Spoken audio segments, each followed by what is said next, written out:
All right, welcome back to the show, everybody. Hope you all are having a great day so far.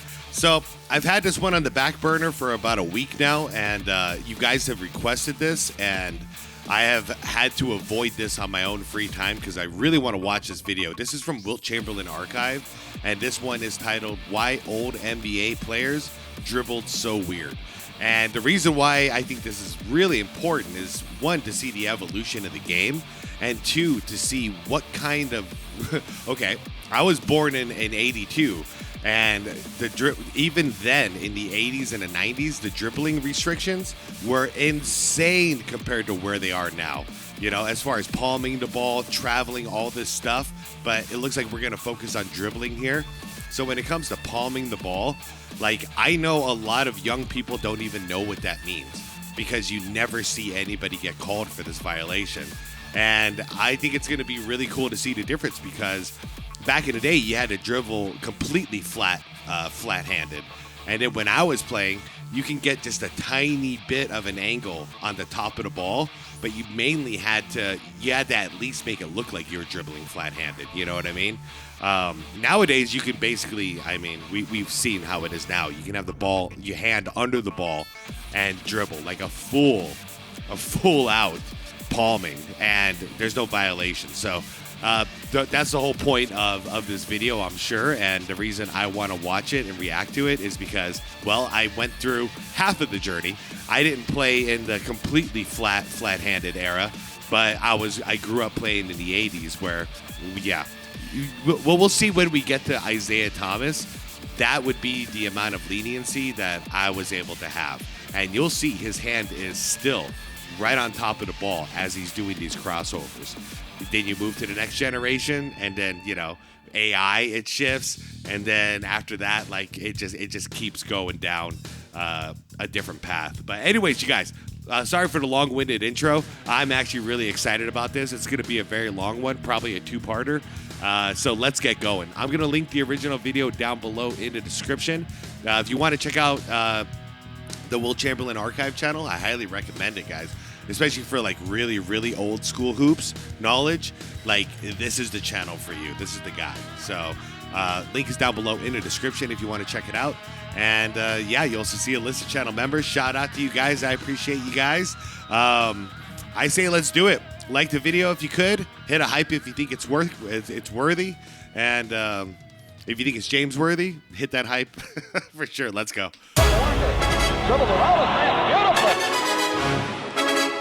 This is going to be a good time.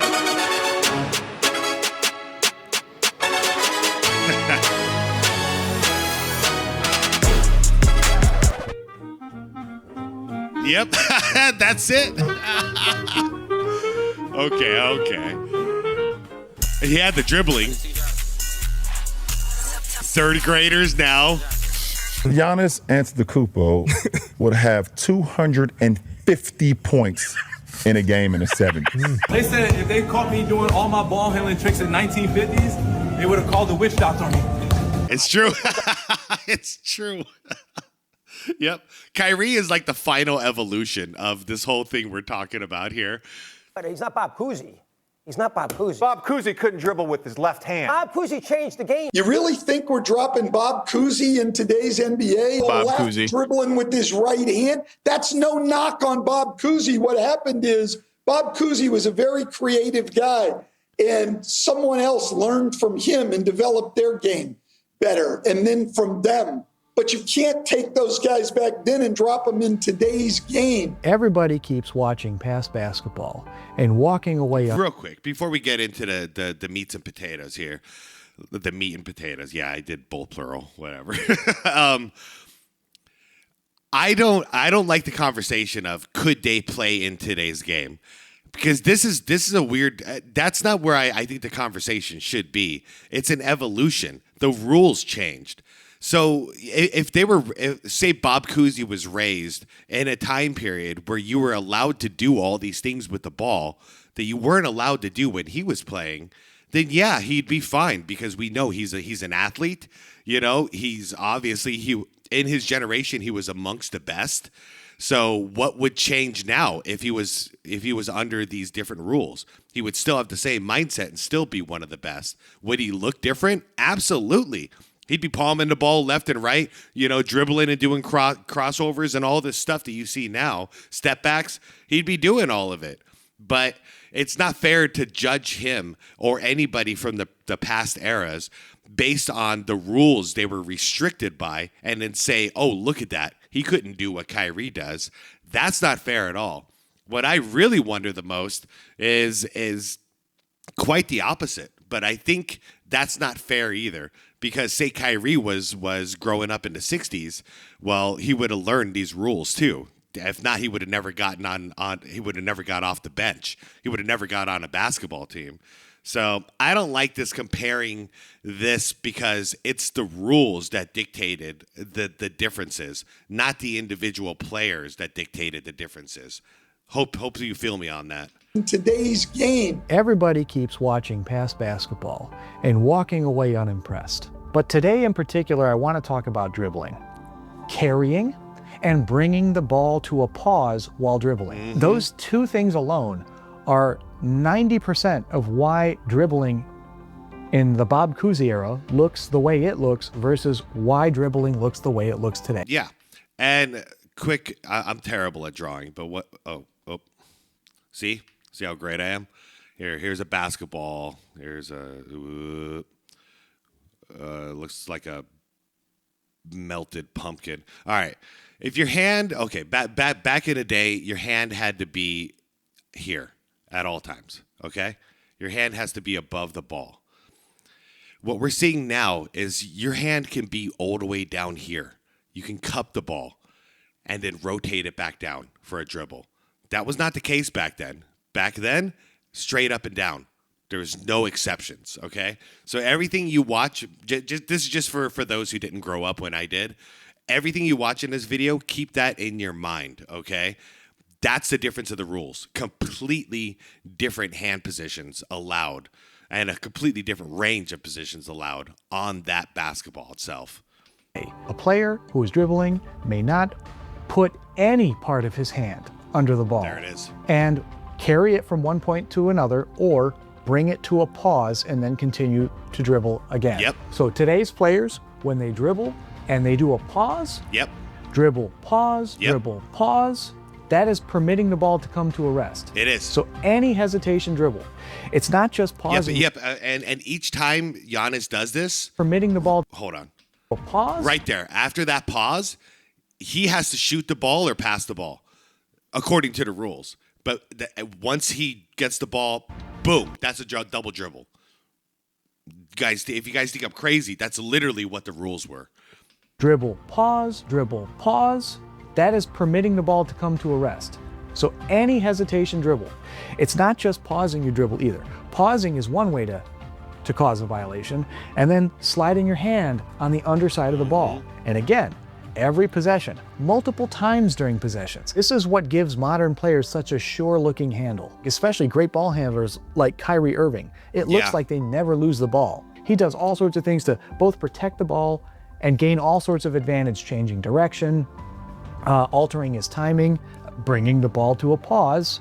You know, that's a modern hesitation dribble. Look at the lateral movement. And I give Kyrie no crap because he's playing under the rules that he's allowed to play in. And under the current rules, he's the most amazing dribbler I've seen in the NBA. Players have. And compare it with players like Jerry West. You'll never see Jerry West do this motion. A lot of these guys would look back in time and say it's because Jerry West has no handles. Playing by the rules that I just showed you, which are still in the NBA rulebook to this day, they just don't call it anymore. Yeah. Well, today my hand will be under the ball because you couldn't. Yeah. I mean, you carry the ball all over the place today, but. To the forefront. If he makes the throw, he turned the ball over. He is called for palming. Gilmore, ABA looking to Damn, run. he got called for palming there. Here's Ralph Simpson in the game now in backcourt. He palmed the ball first time he got it, and the NBA. We're tied at 4. And okay, as a longtime basketball fan, can I understand why the NBA wanted to take it easy on this, so we can, not, 20 times a game we're not calling palming. Yes, I understand. I understand from a whole big operation standpoint why they decided to do what they did. I think it's gone too far. We need to balance it out a little bit, maybe back to where it was in, I'd say, like the early 2000s. I think we had a good range by that point. You know, Tim Hardaway had already made his impact, essentially. Works it at the top of the key for Boston. Take it in. We got a foul before the shot. Offensive foul. No, he turned it over. Turned it over, did he? Oh, right there. Took it over and rolled it. Yep. His hand is off to the side. Right there. His hand is like this. Yep. You can't do that and then dribble it down. That's palming. Over, took the hand from the bottom, brought it over the top. So I guess that's what they call. That's like that. You expect to win. Yep, there it is. I saw it. Did you guys catch it? Right here. See? He's off to the side of the ball. And then he dribbles down. Palming. Easy call. The basketball game. Randy Smith took it away. He comes back down the other way, and they're going to call him on a dribbling So violation. all these directional changes you see players do nowadays off the dribble, you can't do any of that. So you think like, oh man, they have no moves. No, they're restricted when they have the ball. Very, very restricted. He palmed the ball. That NBA. See, their hand barely goes underneath the ball. Yeah, it was now right look off at to the this side. by comparison. Yeah. He's cradling the ball. He's cupping the ball. His hand is literally like this as the ball is resting on top of it. Don't you tell me he's about to dribble it again. Now, if he popped up for the shot, you'd, like as if he ended his dribble, you might not have anything to say about this. But just watch. He puts the ball back down. Oh, come on. 2 steps and a ball down on alpha spin move. Jeez. Now, I do think it's important, we're talking about some of the limitations here. How did they teach dribbling back then? What does a good ball handler look like back then? You want them spread comfortably on the ball, where you can feel that ball, right? Now, so far, I'm dribbling waist high, fingertip control, all right? You want to be bent comfortably, where you can maneuver, all right? Now, you notice how my knees are bent? I'm able to go any place Pivot foot. I so desire, right? Fingertip control, waist high, knees bent comfortably. Don't look at the ball. You want to look at your opponent. You want to know where he is. Now, if he goes after the ball, now you can change your direction, fingertip control, all right, and you can maneuver him for the shot. But if you're so busy watching the ball, all right? You guys notice how he never takes 2 steps between dribbles? Not allowed to do that. Not supposed to be. You don't know where the basket is, and you'll never know where he is. Turn and face your opponent. Now, he is puzzled. He doesn't know what you're going to do. I'm going to go to my left on a dribble, all right? Now, he knows what I'm going to do, but does he know when I'm going to do it? You better be ready.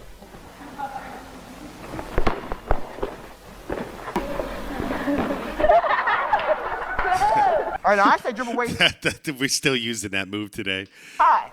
But a person like, say, Erwin Rowe, who's now with the Knickerbockers, he prefers to dribble high. He feels he has better control of a basketball high. All right? It's a lot more vulnerable to being stolen when it's high, but okay. Some people think it's illegal.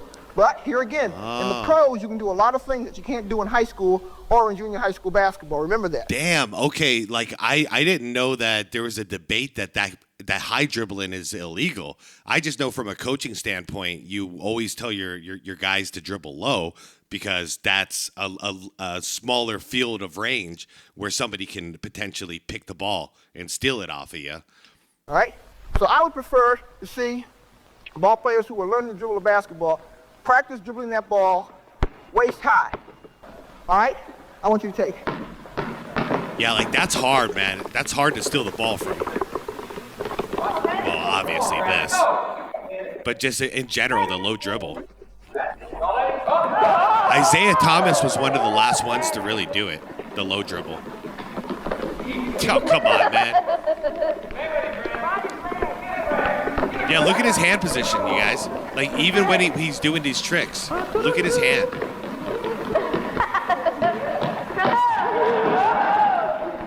It's pretty incredible.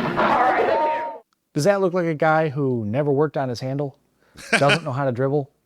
Or does that look like a guy who has a pretty well-honed dribble that takes into consideration that his hand cannot touch the underside of the ball.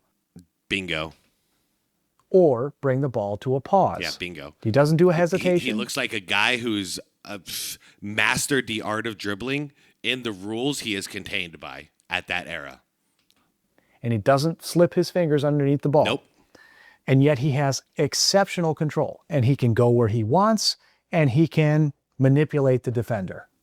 That is what the handles look like when they were done very well in the past. Yeah, and back then it was way more dribbles than steps. You need to dribble between each of your steps. So the dribbling was rapid. Now you can take 2 to 3 steps, which should be a travel, but it's not, between dribbles. So it's literally like I see all these plays constantly where it's like that's a travel and a double dribble because he traveled and then he continued his dribble. Like it's not fair to compare these eras. I mean, can you imagine, the skill level that we have nowadays, or let's say me doing that back in the freaking 60s? That would have probably put me in jail. Absolutely. I would have been the greatest player ever. You wouldn't be on the court unless you adjusted and stopped traveling and double dribbling. When you'd get beat up if you were flopping the way you do. Yeah, but let's see a few dexterity drills. Things were different, man. This drill is a good one, but only after you've mastered the basic fundamentals of dribbling. And mastering these skills is not difficult. It only requires practice. Look at what this. What makes this easy is the fact that no organization is needed. You don't need a gym or teammates or an audience. Yep. If you have a basketball, you can and you should practice in your backyard, your basement, in the driveway, anywhere. Not so with the 2-ball passing drill. Here, Jack George reels them around from the center of the wheel, juggling, tossing, and passing shortly. This helps your hands and sharpens your eyesight. Yep. You can do it at your leisure. I don't know about you guys, but that driveway was the main thing for me. And then, I mean, in hindsight, really bad for the ball itself, but I would do it up and down the street too. And if you practice long enough and with intelligence. And then you practice the shot, your shot form in bed while laying flat on the back. I did it all. Actually, the shot form thing, I think I stole that from the Pete Maravich movie, Pistol, or The Pistol, I think it's what it's called. You too can become a great ball handler. Comes out of a system I started around 6 or 7 years of age, what we call homework basketball, and takes in reaction drills, quickness drills to improve your quickness, your coordination, your confidence, and your overall ability to handle a basketball. Okay. I mastered a lot of stuff in basketball. Spinning the ball on my finger like this, I could only go for about like 10 or 15 seconds. I will never understand how people just do this all day. And I used to really try. The greatest high school players play college. From college to pros, the greatest college players play pro. You know, when I was a little kid, I had a dream, and the dream was to be a professional basketball player. I would play 8 hours a day, and if you played 1 hour a day, I knew I was a better player. So when I stepped on the court, I had confidence, and I developed a left hand and a right hand. You put that in for 15 years, you should be a good player. That's Mamba mindset before Mamba. Number 8 down there on the floor is Steve Trusdorf. Despite their experience, even their warm-up is incredible. Well, I started playing organized ball at the age of 9, I believe. How did you happen to start so early? Well, my family has a history of playing basketball. My mother played basketball for a while with a traveling team, and I just picked it up from there. Only the best of the college graduates makes the National Basketball Association. The NBA is tough to break into, and it's a truly great player who makes the grade. Of the more than 15 million men and boys playing the game in the United States, only 90 move into the pay-for-play game. 14th straight to set a new school record in successive wins. Then the senior guard climaxes the big 82-72 win over the Jayhawks with a magnificent piece of dribbling. First, you should learn to dribble with your head in a position that allows you to see the entire floor. Let the whole hand control the ball. Don't try to dribble with your fingers alone. Obviously, however, you can't turn the ball over or calm the ball when you're dribbling, but keep a rapid pattern on the bounce with the hand on top of the ball to prevent any violation. Yep, a rapid. Archibald's hand is always on top of the ball. Yep, the faster you want to go with your feet, the faster you got to be dribbling, and keep it flat. In a game, you must protect the ball at all times. The head is up, Archibald doesn't watch the ball. Watch Bob Cousy exhibit that tremendous skill which has made people call him Mr. Basketball. It's funny. The only one that I know that breaks that rule is Clyde Drexler. He always dribbled with his head down, yet he dribbled flat because he was, mainly in the 80s. But most of his career, he stayed with that flat up and down dribble. A great dribbling display. Time ticking away, and the ball game is over. What Cousy likes best, and that goes for the kids, is when everybody gangs up to try to stop one of the game's greatest dribblers. He could probably dribble all over Times Square during rush hour without the help of a traffic cop. Oh my God, that's like a nightmare. Practiced long enough so that he has complete control of the ball. He doesn't have to watch the ball, and as a result, he concentrates on his teammates and his opponent. This only comes through hours and hours of hard work. Yeah, these guys got no handles, huh? You'll notice also he changes pace, dribbling slowly or quickly as the situation demands. These fundamentals must be learned in competition. As you watch Nate Archibald controlling the ball moving through these chairs, picture yourself... Picture Joel Embiid doing this a couple of minutes ago and what it looked like. Not only was it so much slower, but it was like he was double dribbling and traveling at every single stop.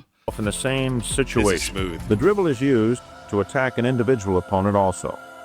Archibald illustrates the onside move. Also uses the crossover dribble. Ooh. He fakes, bounces the ball directly under the hand of the defenseman, push dribble. He fakes, bounces the ball. Is that Dirk? I'm just kidding. Is that like is that Dirk's dad or something? Ball directly under the hand of the defenseman, pushing the ball into his other hand, and has an easy jump shot. The past players, they are the best masters of that era. Just like today's players are the best masters of this Absolutely. era. Everything that those players were doing with their dribble that you just saw, all of that is allowed today. Whereas everything you see modern players do is not allowed back then. In other words, they have the best handle possible under that set of rules. I'm so glad. Like we've come to the same exact conclusion. That's what it is. That's why I'm not going to sit here and criticize like Kyrie or whatever. He's, in my opinion, the best amongst his peers with the current rules. But we just can't compare that with the old rules. It's literally not fair because the old rules had these guys handicapped. And I don't mean handicapped like they're not capable, handicapped by restrictions, by rules. That doesn't sell it to you a little bit that, hey, maybe I should be taking another look at this era and these players and how they played and try to get a better understanding of it. If that doesn't, help get you a little bit interested, I'm going to peel the layers of time back even further. We're going to go back even before the NBA, from the 1930s decade. This is within 40 years of the inception of basketball. This is Hank Lucetti. This was still the era where after every made basket, there was a center jump. Again, look at his hand placement. Even when he goes behind the back. Man. This is the 30s? His fingertips stay on the upper 50 percentile of that ball. Are you kidding me? So this is like, about 40 years after the game got created? Okay. And look at his technique. Pretty advanced. You still might look at this and say, well, that looks a bit awkward compared to people with handles today. Well, again, he's only touching the upper 50 percentile of the ball. Anybody who can only dribble touching the top 50 percentile of the ball, you're going to have less lateral control. You can't put your hand under it and then twist your hand back on top. Yep. Like that's the go-to move for players who want sharp. I'll give you guys a little slow motion. And then twist your hand back. Okay. See where he's got it? He's actually under. He's under the ball.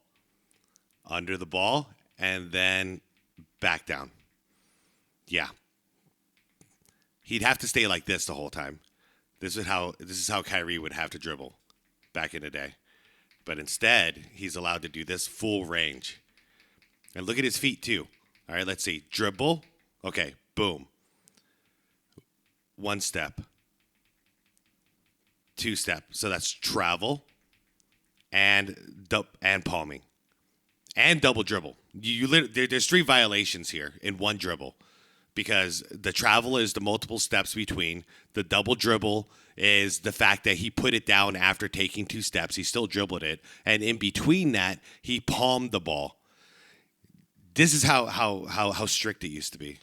That's the go-to move for players who want sharp control and being able to turn left and right and, shake a defender that's riding their hip. But it just goes to show players, even back in the 1930s, could go between the legs, behind the back and between the legs all in the same possession. I'm actually impressed. I never saw this footage from the 30s. I didn't know they were doing that back then. He's not Bob Cousy. Bob Cousy couldn't dribble with his left hand. You really think we're dropping Bob Cousy in today's NBA? Bob Cousy dribbling with his right hand? This is the most often cited criticism against that era, and that is that players go left. You heard Stan Van Gundy say this earlier in the video. Players that go left and they dribble with their right hand. Everybody looks at it like it's a fault because it's drilled into these players' heads, especially the higher levels they go. You should never be going left while dribbling with your right hand. I'm going to argue against this concept here. All right, because I was taught the same fundamentals, which is, you should be dribbling with your left if you're going left. And that way, if you ever need to, you can just turn 45 degrees and you're now backing up your defender. So they can't get access to the ball. But if you're going left while dribbling with your right, you're leaving the ball very vulnerable. I'm willing to be corrected, though. So let's see what he's got for me.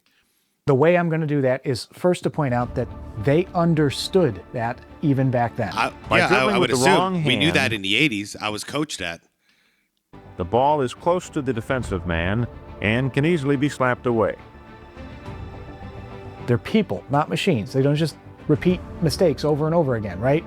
They understand, like Jerry West, if he's bringing the ball up and he's dribbling with his right hand and he's going left, he understands the proximity of the defender and he understands who that defender is. They were very familiar with the players they played against. They would play the same player 12 times in a season, and they are reading and reacting to what that player is doing. A lot of times you'll see players going left and dribbling right. Don't approach the topic as if they don't know better, but rather approach the topic as hey, that's supposedly a player with a lot of experience and a lot of ability. I wonder why he's doing that. You would then start to be able to figure out that these players, first off, one one of the reasons why Jerry West, for example, is doing that is because he pulls right up to his shot. Yeah, he does. That's the threat. Yeah, he dribbles into his shot as the ball is on its upward trajectory. He actually goes into his shooting motion at the same time. It's pretty cool. If the defender is too far back, Jerry West will be comfortable still dribbling the ball with his right hand and going left. If the defender is too far back, and if the defender still does nothing and doesn't read or react to the situation, Jerry West can just pull straight up. It's like in a Western movie. The cowboy's got his hand on his holster, right? Jerry West is ready to draw at any given point, which is why defenders, if Jerry West has not got a hot hand, they might cheat. They might play back on it. It's going to prevent his drive. He is a threat when he drives as well. He's not just a threat as a pull-up jump shooter. So if they don't pick him up, why MJ respects him so much. Like he didn't get picked up here, he'll just pop a shot off. Now, it could be a next possession. It could be some other possession down the floor. Now players start picking him up. As soon as you pick him up, now his counter is switch to the left, crossover on you. So the right hand represents I'm going to pop a jumper if you give me space. And then if you do not give him space and you encroach into his space, he switches to the left and drives on you. And then drive. Interesting. Right? It's just one move sets up the other. So it's a strategy, yeah. But it doesn't mean, obviously, he's showing he can dribble with his left whenever he wants to. He uses it as a tactic, though. Okay. Now, I'm down with that. Everyone talks about all these different moves. Most of them are only 2 or 3 things. They are. They're only 2 or 3 things. There's only 2. The jump shot, the stopping thing. If a guy starts to play that, what are your options? Okay, your options are ball fake, over here with this one, ball, little hesitation dribble. That's all it is. Everyone talks about all these different things. All it is just options and what you want to do. People think there's 100 options. There are not. Not really. ball fake. So this is that hesitation dribble I alluded to earlier in the video that is very different than today's hesitation dribble. It's really just a head fake and you stopped your body. You made it look like you're about to square up for a shot.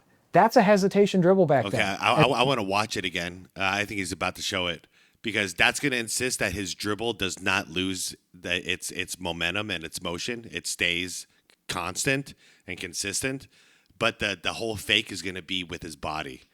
And then you continue your dribble because it freezes the defender just for a half second. Here he lifts his head as if to shoot. His defender has to move closer, lifting his arms and shifting his weight forward. And suddenly, Sam is gone. The dribble never stopped. Sam is so quick, he finishes his fake before his defender even reacts.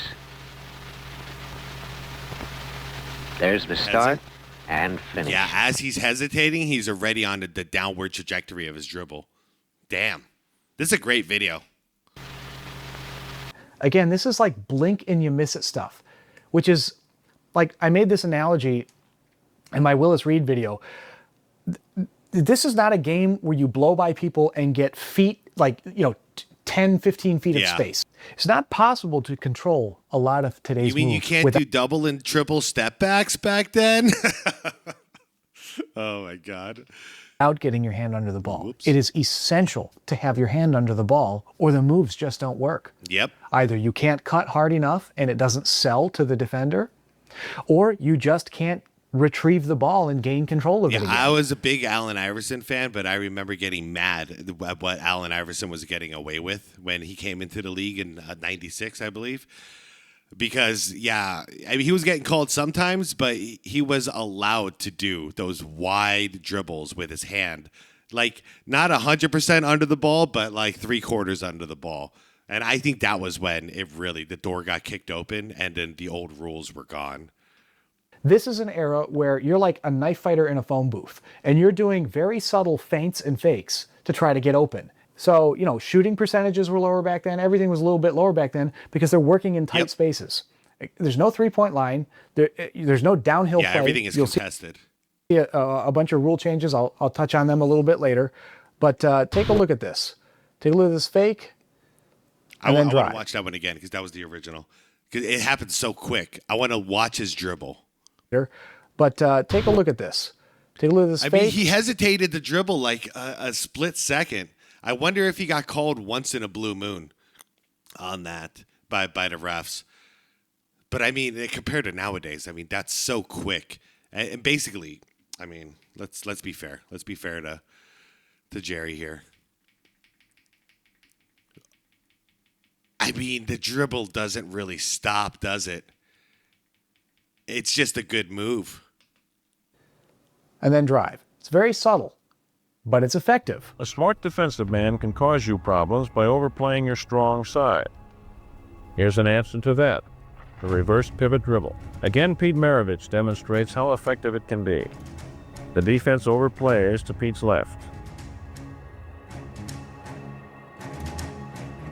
With the ball on his left side, Pete spins his body away from the defense, picks the ball up with his right hand. You notice that they're not allowed to take 2 steps during the spin and then dribble the ball? And drives. It's immediate. Once again, with practice, the move is relatively simple. The shot is impossible. Can you make this move? Yes, you can. It's easy. The shot is something else, but the move is easy. The crowd in stunned disbelief. Now we have Jerry West hustling. Stopped 18 feet wide by and now the question for young basketball players is, can you make that move while you're flat dribbling? And you're not allowed to take 2 steps between your dribbles. Can you do it? It's harder than you think. Timeout was called by Boston. You may ask, what if the fake doesn't move the defensive man? Well, if that's the case, you do as Pete Maravich does. You use the crossover dribble. So, okay, I'm seeing what this guy's talking about, the channel owner here. Because the going to your left and dribbling with your right thing, this is Pistol Pete's using the same strategy. He's going to use it to create space. So when he knows you're overplaying his right, now he's going to switch to the left, right, bop, and look how much space he just created right there with that one move. This is different than what we do nowadays. And this is also different than what I was taught in the 80s. But this is pretty effective. Push the ball from the right hand to the left hand See, he and attack completely blew by his defender with that one switch. the defense on his weak side. It's an easy move. Once again, the shot's another matter. Watch the key points. Fake to the right, bounce the ball directly under the defensive man's extended hand. Not too far, so you can pick it up with your left hand. Look like MJ there. And drive close to the defense to the basket. The move is not difficult, but the secret lies in ability to handle the ball, and that takes practice. When you're bouncing the ball right in front of the defensive man, make sure that you have control of the ball and don't let it get too far out in front of you. Once again, use the jump shot as well as the layup, and the defense has a lot of problems. And Los Angeles is ready to go. A minute and a half to go, third quarter. Bounce pass to Unseld.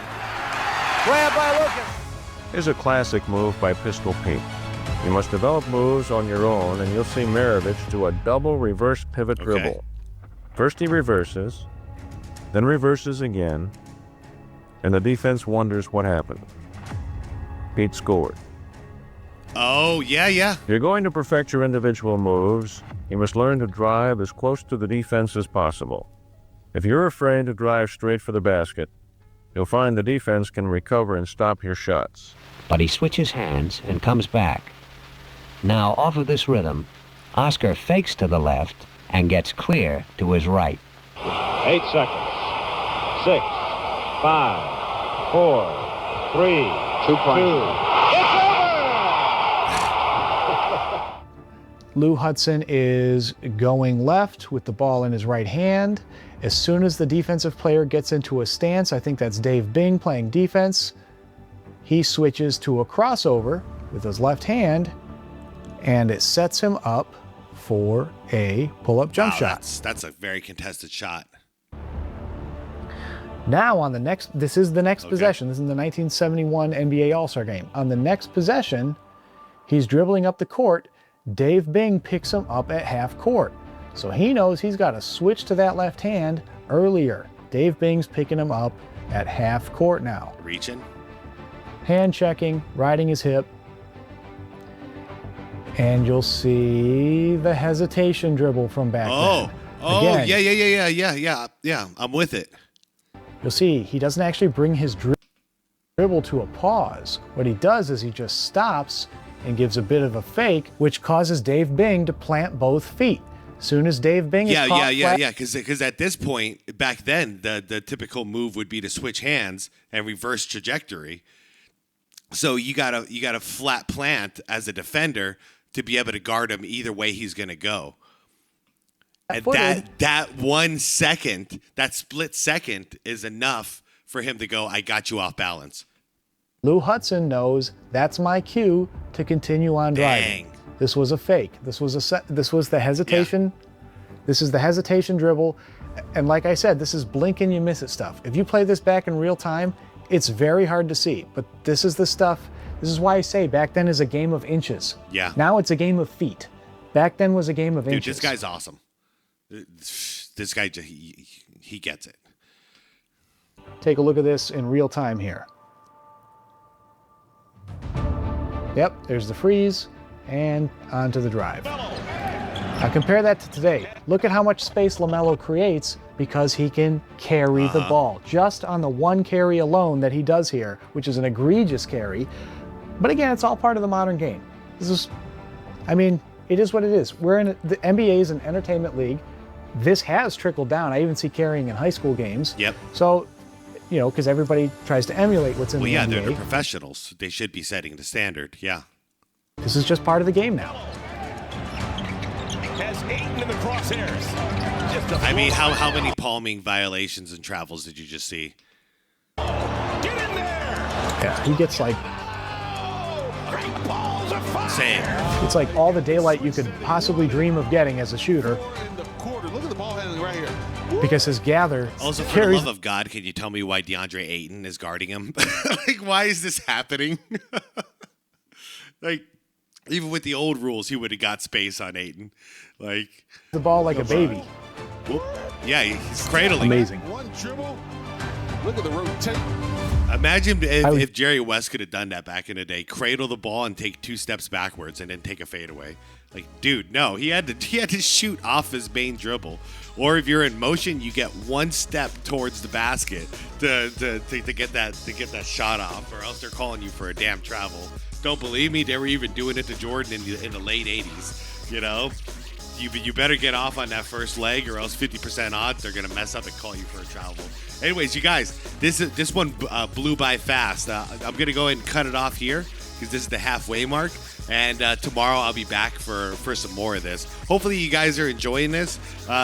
This is great for me to just get back to the roots of basketball and get a little out of the current news of what's been going on, because that's been most of my requests have been like current day stuff. And man, this takes me back, and this takes me back to a point of like the 80s when I was training and trying to emulate these guys of the early 80s and the late 70s. That was my mark, you know, that I was aiming for. So going back and seeing this, you know, in video form, and knowing hundreds of thousands of people have clicked on this video and have, you know, either educated themselves or re-educated themselves as far as the rules, how they used to be versus how they are now. My whole message in this whole thing is going to stay consistent. Let's stop comparing these two. You know, let's stop comparing these eras when it comes to these things like dribbling. It's also not fair when it comes to like shooting percentage, you know, like he iterated to, because nowadays you can do all with the dribbling and the different rules with the traveling. You can create feet worth of space instead of inches, like my man here just said. You know, completely different. So you shoot with a hand in your face 10 times, check your percentage, and then shoot 10 times when you're wide open and there's nobody guarding you within 4 feet. You tell me where your percentage is better, and you're going to be the same person. So there's no comparing you and saying I'm better than myself. It's all about the rules, guys. So anyways, I can't wait to get back at this tomorrow for part 2. And guys, I'm hoping for a lot of comments down below to hear what your experiences were, what they are. I don't care how old you are, how young you are. I'm curious to see how you were taught to dribble, where the rules were. And if you're young, definitely get in the comments as well, please. I'd love to hear your experience as far as how you were coached to dribble the ball.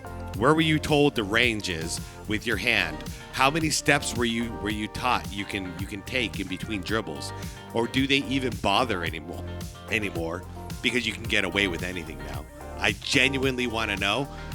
So please let me know in the comments, you guys. I'll see you down there. We'll have a good old conversation like always. Like the vid on the way out. Go check out the Wilt Chamberlain archive. Wilt Chamberlain archive, NBA historian. Go check the channel out, you guys. Link is down below in the description. I appreciate you all. Like the vid, subscribe if you want more content like this. Hit that bell if you want to get notified for tomorrow morning. And be water, my friends.